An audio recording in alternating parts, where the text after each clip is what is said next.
எங்கே இருக்கேன்னா மஞ்சுநாதா மியூசியத்தில் வந்துட்டு நான் இருக்கேன். ஸோ இதெல்லாம் வுட்டன் ஃபர்னிச்சர்ஸ் வந்து அந்த காலத்தில் வந்து இருக்கக்கூடியது. ஸோ அந்த சேர்ஸ் எல்லாமே இது. ஸோ நான் வந்து ஸ்பீடாக ஏன்னா என்ட்ரன்ஸ் வாசல் அந்த டோர் அந்த மாதிரியே தான் அந்த காலத்தோட இது. ஸோ சேர்ஸ் எல்லாம் பாருங்கள் என்ன மாதிரி டிசைனில் வந்துட்டு யூஸ் பண்ணியிருக்காங்க அப்படின்னு சொல்லிட்டு. அது வந்து மெயின் டோர் இது.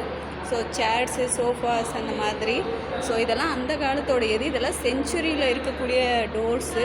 ஸோ அந்த மியூசியத்தில் வந்து வச்சுருக்காங்க. ஸோ அதை நான் வீடியோ பண்ணி நான் போஸ்ட் பண்ணுறேன். அர்ஜென்ட்டாக ஃபாஸ்ட்டாக பேசுகிறேன்னு சொல்லிட்டு எதுவும் நினைக்க வேண்டாம். ஸோ இதெல்லாம் எக்ஸ்பிளைன் பண்ணுற அளவுக்கு நான் ஒரு ஷார்ட்ஸாக தான் போடுறேன். ஸோ அதனால் மன்னிச்சுக்கோங்க. ஸோ இது வந்துட்டு இது வந்து குழந்தையோட தொட்டில் மாதிரி இருக்கும் இல்லைங்களா? ஸோ அது ஸோ இதுவும் அதே தான் கட்டல் தான். ஸோ இதுவும் டைம் ஆகிடுச்சு. Bye friends. வீடியோ பிடிச்சிருந்தா லைக் பண்ணுங்கள், கமெண்ட் பண்ணுங்கள். Thank you so much. Bye. Love you.